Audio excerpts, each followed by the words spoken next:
bringing us to Delhi this time, but I told him, I said, I won't come that close without coming to worship with you guys. And so I follow you, I kind of stalk you a little bit, I see your videos on Facebook, I love your praise and worship. And I tell you, video, you have to be in the house to get the blessing. Amen. I tell people that all the time because people always say, oh, I'm not going to go to church, I'm just going to stream it, I'm going to watch it. The blessing is in the house because I have watched your praise and worship online multiple times, but it's nothing like being here and being in the presence of the Lord. And so I have totally enjoyed myself so far. And I tell you, praise and worship is very important, and it takes you right into the presence of God. Amen. And so I just thank God for being here. I thank the man of God for his invitation. And we're just going to go ahead and get started. Amen. I want to give honor to my husband before I get started. Who's over me, you know. People think just because you're American, us women get to do what we want to do. That's not true. That's not true. I might be a little mouthier than somebody else, but at the end of the day, he's still my husband, and he's still my head. And so he allows me to be who I am. He allows me to be who God has called me to be. And that's important because he doesn't stifle me. He encourages me and he lets me to go forward and do what I've been called to do. And so I thank God for that. So am I. Yeah. And so I bring you greetings from the United States of America, Florida. And the other young man, we found out I live about 40 minutes from his parents. So small world, very small world. So what we're going to talk about today, well, first let me say that what we have is a deliverance ministry. And our deliverance ministry is a worldwide ministry. And we're basically here to set the captive free. Amen. And so we're going to talk just a little bit about that. We're going to talk about deliverance. We're going to talk about the stages of it. We're going to talk about being free, why we need to be free, what is being free all about, and we'll go from there. So this is called the 3 stages of deliverance. And I'm not going to go, it's not going to be a long, drawn-out thing. Nobody wants to sit in church all day. And we're going to talk about it. So the first thing I want to say is deliverance is a process. Yes. People seem to think that we get saved and everything is okay. There is some doctrines like that. You have some doctrines, once you get saved, it's okay, everything is perfect. That's not true. If that was true, why would we ever come back to church? We don't have any issues. Everything is good. Life is perfect. So we know that that's not true, but people have doctrine that that's true. But that is not true. So salvation is an event. Salvation is something that happens like that. You heard the word, you responded to the word, you got saved. Is that the end of everything? Of course not. There's still work to be done. And so deliverance has stages to it. So we'll go forward talking about the first stage of deliverance. I want to remind everybody that every stage of our lives, just like the little baby has a stage, she's only drinking milk, she can't walk or talk. Then the toddler has a stage, the adolescent has a stage. Just like we go through stages in life, our salvation goes through stages as well. And just like we have to be actively participating in every stage of life so we don't get stuck, our salvation goes through stages that we have to actively participate. And I find a lot of times the saints want to be lazy. Lazy saints will never make it. Wow. We talk about being in the army. Right. But if you're in the army, who gets to go in the army and just lay down somewhere? Come on. It doesn't work that way. You have to be active. You have to be diligent. You have to be vigilant. Yes. And so the phase 1 that we're going to talk about is our salvation. Is that deliverance? You're absolutely right. Yes. That is deliverance. That's the first stage.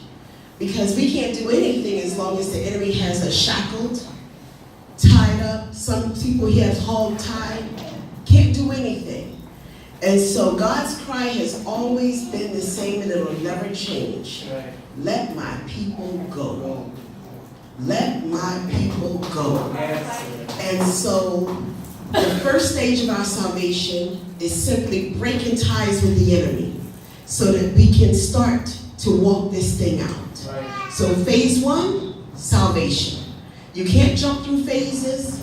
We like to believe that we can jump, because sometimes if you're really bright, and we all know that there's nobody brighter than Indians. I don't know if you know this, but in America we say you put 100 Indians in a room, 2 of them are geniuses. We always say that. Why? Because you guys are some really smart people. I don't know. We like to poach your people. We like to steal them from you and bring them in so you can make our country better. But I don't know how that happens. But the first thing you want to do is you have to be let go. And when we're walking through this life, before we get saved, we are as slaves. We are in bondage to the enemy. We don't see it that way.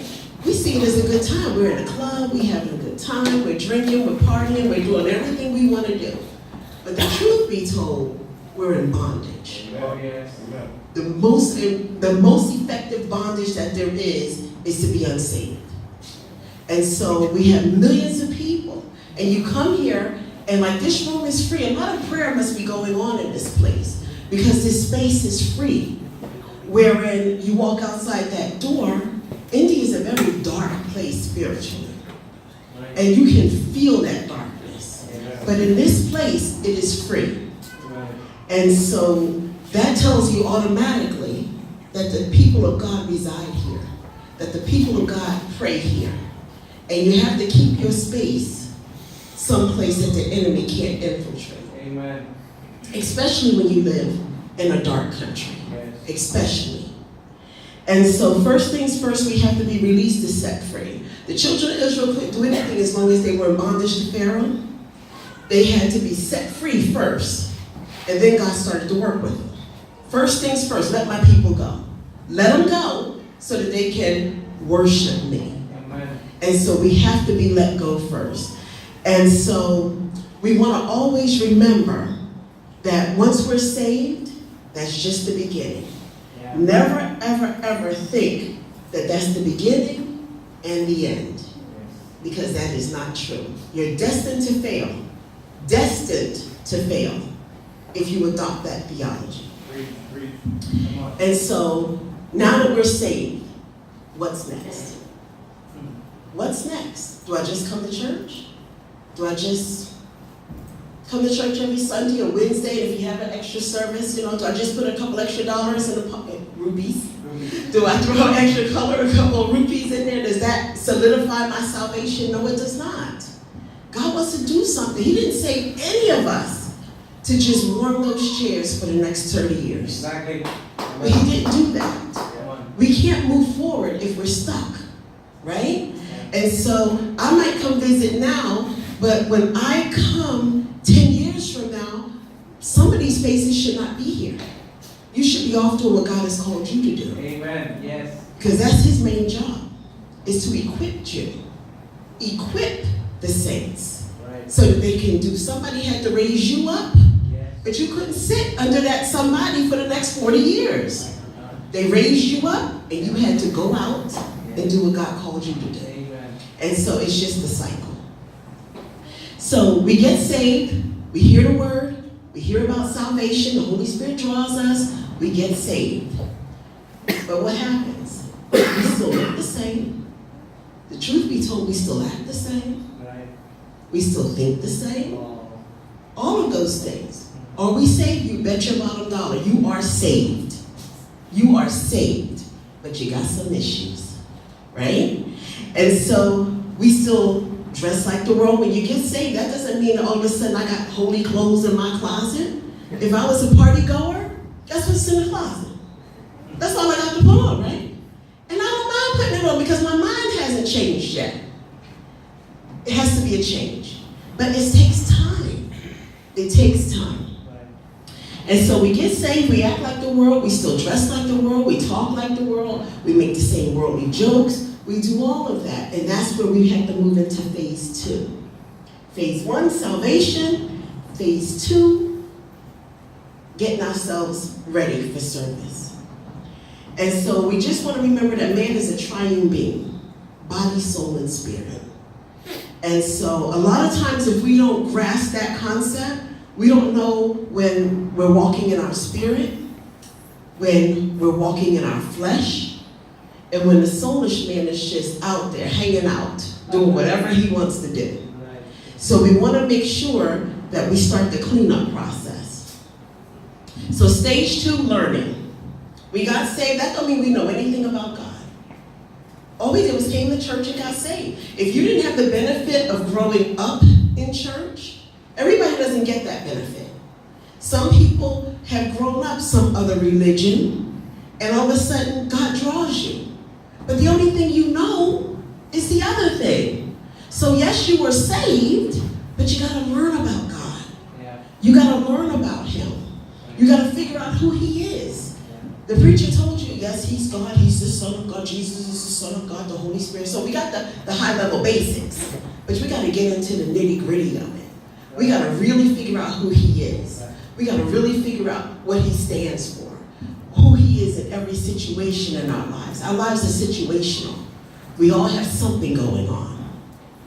So how do we learn? The same way Jesus did. In Hebrews 5:8, in the New Living Translation, it says, even though Jesus was God's Son, He learned obedience from the things which He suffered.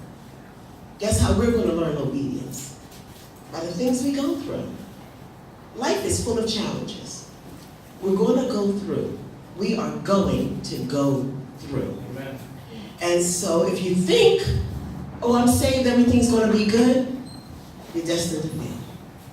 Because it's always going to be a challenge. There's always going to be that boss that talks to you like he's lost his last mind. There's going to always be that neighbor who's just always digging at you. There's always somebody. Sometimes that somebody's in your house. I have grown children. Anybody ever raised some kids? Those children, when they're so sweet and so small, but they turn into teenagers one day, and you're ready to kill them. You really are ready to kill them. My mother said it best. She said, when the kids get a certain age, the aliens come and take their bodies over. And she said that when they're 25 or 26, the aliens leave them and you get your kid back. But it's so true though, because the kids get to a certain stage in their lives that they know it all. They know everything. And we're just idiots, we don't know anything. And so we were the same way. You know, I had very harsh parents. This is my cousin, she's known me all my life. I would tell people, I don't know how I made it to adulthood. Because my parents weren't playing. They were serious about discipline. But I was very strong-willed, extremely strong-willed. If I said I wasn't going to do it, I wasn't going to do it. It didn't matter. They could threaten me, they could hit me, they could put me on punishment, and I still left the house because I wanted to go out. And so, but there was always a consequence to pay. But I didn't care because I was strong-willed. But you know, I get saved and God can use that same will. Oh, wow.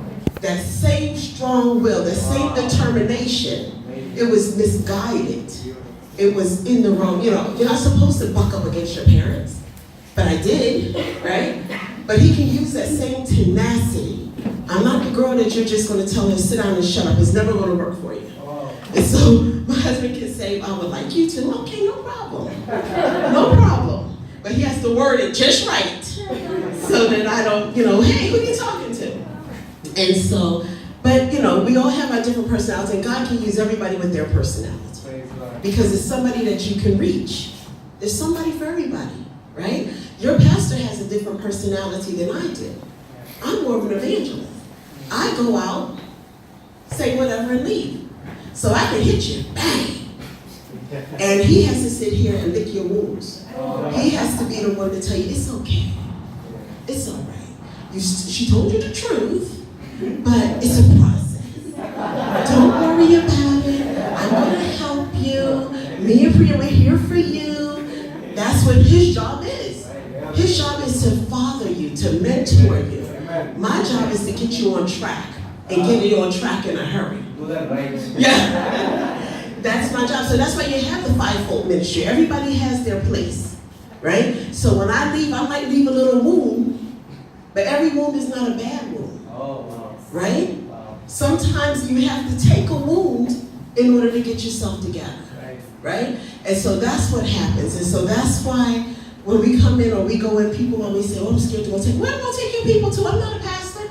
And if we were pastors, the people would all leave us, wouldn't they? They would be like, I'm not staying with those crazy people. They're always telling me this, telling me that.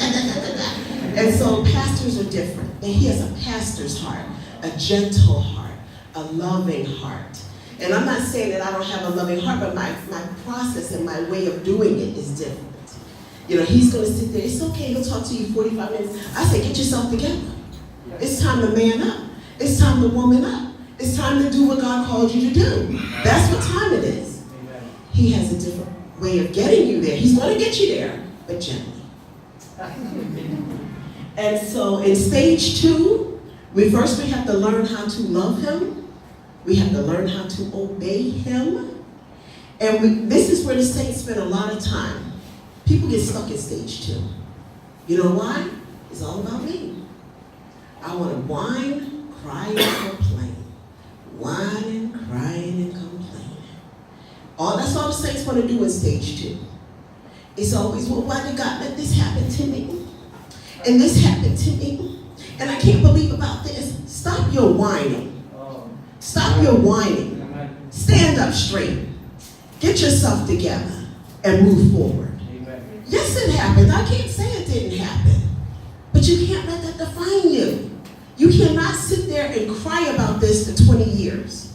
Get up and move forward. You know, when we were in Egypt not too long ago, and we were sitting by the Red Sea, and just as clear I heard God say, tell my people to stop their whining and move forward. It's the same thing what happened there. You know, the people were boxed in. An unbelievable situation. These people were not, they were just, you know, they were peasant people. Here they are coming out there in bondage. They're slaves. The slaves are powerless. They don't know how to fight. If they were, they would have never been slaves. They don't know how to fight. They don't know how to do anything. But then here's this trained army coming behind them. And you got this big sea in front of you. What are we going to do now? So they start whining them over. He took his, oh, here we're going to die. And God said, stop your whining. What you crying to me for? Put it in my own words. What you crying to me for? Tell the people to get up and go. Get up and move forward. Amen. And so God tells all of us the same thing. Get up and move forward. Amen. How am I going to move forward? It's the sea. He didn't ask you. Did he ask him, did he say anything about the sea? He said, get up and move. Your job is to get up and move. God's job is to take care of the rest. And so the thing of it is that when they got to the brink of the sea, now they're moving. God said move. Here I go. That sea is still there. The only time the miracle came is when they stepped into the brink. If you look at the Word of God, when you get to the brink of it, that's when the sea parted. The sea didn't part 2 weeks before. For them to be sitting there talking about, I think I'm going to move forward, I think they left. It didn't part until they got to the brink. Once we get to the brink of us, what we're able to do, that's where God can move. The problem is we sit at home waiting for God to move. Right. That's the problem. So we don't see the miracles and we don't see God move the way we want to because we didn't do our part. We have to move forward. You move forward. Regardless of what it looks like, just move forward. You can't do anything anyway. Could anybody in this room do anything about that sin?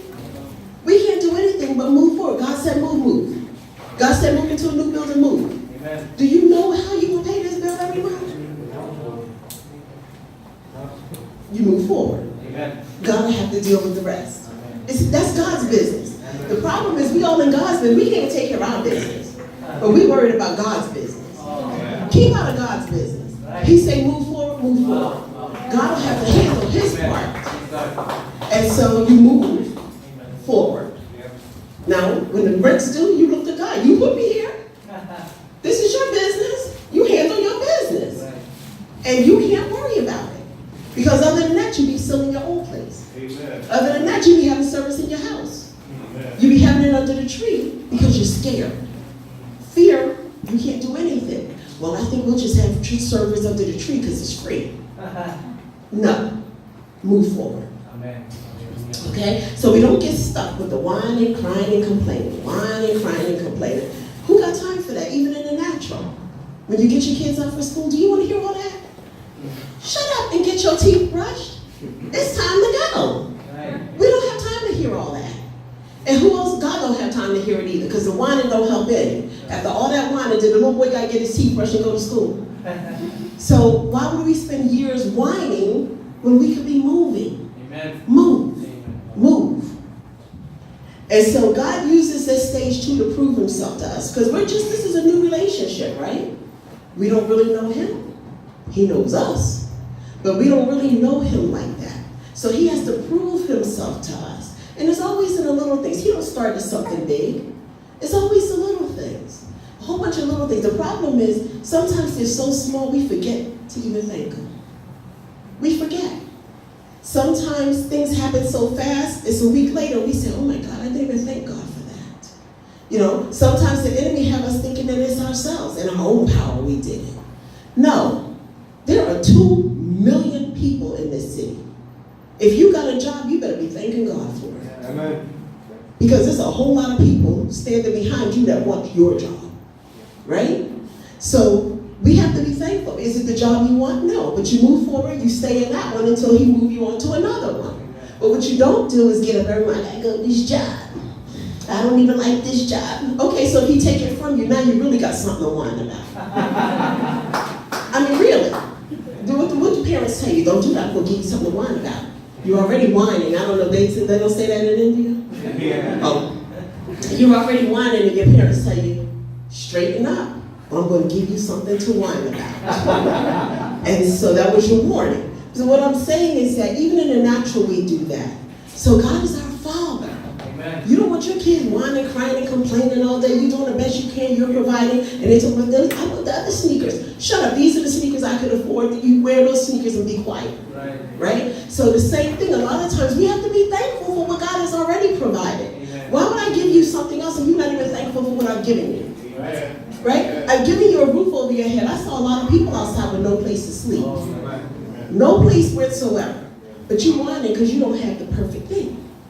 You're whining because of this. You're whining because, shut up. Be thankful. And so he teaches us how to follow him, and he gets into the lead. We've been spending all our lives so far doing it our way. But God has to teach us to follow him. We don't know how. We've never walked this way before. We've never, ever walked this way. So when you're walking a new way, you need a leader. You need a guide every time, because that's what helps you. When I came to Delhi, I hired a tour guide, right? Because other than that, what do I know where to go? I don't know. I know nothing. So you get somebody who's going to lead you. So in Joshua 3 and 4, Joshua chapter 3, verse 4, in the New Living Translation, it says, since you have never traveled this way before, they will guide you. Well, what is he talking about? Our pastors, the priests. In that case, in that day, he was talking about the priest. But in our day, we call it our pastors. We've never walked this way before. We need somebody to lead us. We need somebody to show us. You know, if you just had a baby, you didn't know what to do with a baby. Oh, yeah. Right? So somebody who's walked that path before helps you. Somebody who's already walked that path. You get married, you've never been a wife before. You've never been a husband before. Just because I walked down the aisle, does that make me a good wife? I don't know what I'm doing. I'll ride this thing right off the rails. You want to talk to somebody who's walked that way. When you're so frustrated, you say, I feel like killing them. And they say, well, why don't we try this instead? And so it's very important. And so it's important to be in a good church under a good leader. Amen. In today's times, I don't care what part of the world you're in, everybody wants to do their own thing. It'll never work.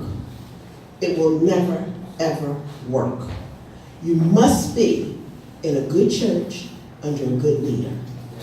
And so this will determine your spiritual outcome. And this is why people can't grow spiritually. They can't get anywhere. Because they're so determined, well, I'm just going to do this. Did I start the sentence with I?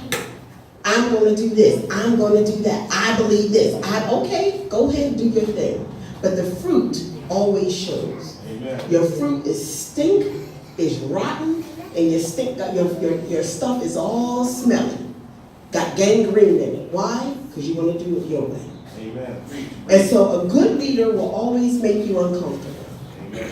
That's the thing about people like the church hop. Well, I ain't like this, I ain't like that. Oh, well, whatever, right? People want a church hop, but a good leader is going to make you uncomfortable. They're going to constantly be pushing you. They're going to constantly be pouring into you. They're going to constantly be telling you. They're trying to get that gold out of you. They want to make you all that God has called you to be. A good leader recognizes, okay, you're an evangelist, okay, you're this. That doesn't mean as soon as God says you're an evangelist, that means you jump up and grab your Bible and run out. I'm going to go preach. No, it doesn't work that way. You get a call, sometimes we sit 20 years. Sometimes we sit 10 years. Until God, it's up to us how long we sit, by the way. Amen. Until God gets us ready. Only when you're ready. Other than that, if we move too fast, we make shipwreck. And we give the black eye to the people of God. So in this stage, we can learn to resist the devil. We've never done that before. We always did what the devil wanted us to do. So we have to learn that. It's a learned process. Have you ever done it before? Nope. So somebody has to teach us. Somebody has to show us these things so that we learn, oh, that was the devil. I didn't know. I thought it was just me. And so it's a learning process. We come here on Sunday to learn. Amen. To learn how to walk this thing out. And so we learn how to tell our flesh no. We've never done that before either. Flesh been having a good time for years. Years. Say what it want to say, do what it want to say, do what it want to do. The flesh was just running amok. And so now God got to rein that in. We can't have all of that and call ourselves as children of the Most High. We give God a black eye when we're at the workplace telling dirty jokes. What? Well, what kind of light is that? We have to learn how to do these things. And it takes time. We know cursing ain't good, but it takes a minute to, because we've been cursing for 25 years. So now we have to retrain ourselves that we don't say those words and things like that. But you find saints that have been saved 40 years, still cursing. Still doing the same thing. Why? They never submitted. You got to submit under leadership. You got to submit under God. And you got to tell that flesh no. But if you want to let your flesh run amok, I guarantee you it will run amok for the next until they lay you out. Why? Because it don't want to be tamed anyway. It's not interested in being tamed. It wants to do what it wants to do. And so we have to tell our flesh, no, I will not lie. No, I will not be a thief. No, I'm just not going to do it. I am not going to do it. Flesh, no. Sometimes you got to talk out loud to the flesh. Flesh, I ain't going to hell for you today. You ain't going to get me there. I'm not going to do it. I'm not answering that 3 o'clock phone call. I'm not going to do it. I'm not going to do it. That 3 a.m. call. Do they do 3 a.m. calls in India? Mm-hmm.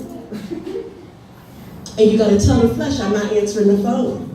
You got to block some people. You got to change some things. You still answering the phone at 3 a.m.? It's a problem. It's a major problem. So we have to learn how to not do these things. And so it's an all-out battle for what? Just to learn how to rein ourselves in. Forget trying to rein somebody else in. We spend a lot of time trying to tell everybody else how to act. Rein you in first. How about that? You deal with that. So here's the last stage. Stage 3, deliverance. Amen. So this is our second deliverance, because our first deliverance was what? Salvation. So now we move on to the second stage of deliverance. And so here we are. God has to move the residue. So we got saved, but the residue of our old man is still on us. That residue from our bondage is still on us. And so in Joshua 5:9, it said, the Lord said to Joshua, today I have rolled away the shame, the reproach, and the disgrace of your slavery of Egypt. So we all come out. We come out of bondage. Egypt represents the place of bondage. And so we all come out of bondage, but we got that residue on us. So in stage 3, God wants to set us free. He wants to get that residue off of us. And so I call them our old, stink, funky ways. You know, I'm going to turn my nose up like a white cow. Stink. You got the stink on you. Get it off.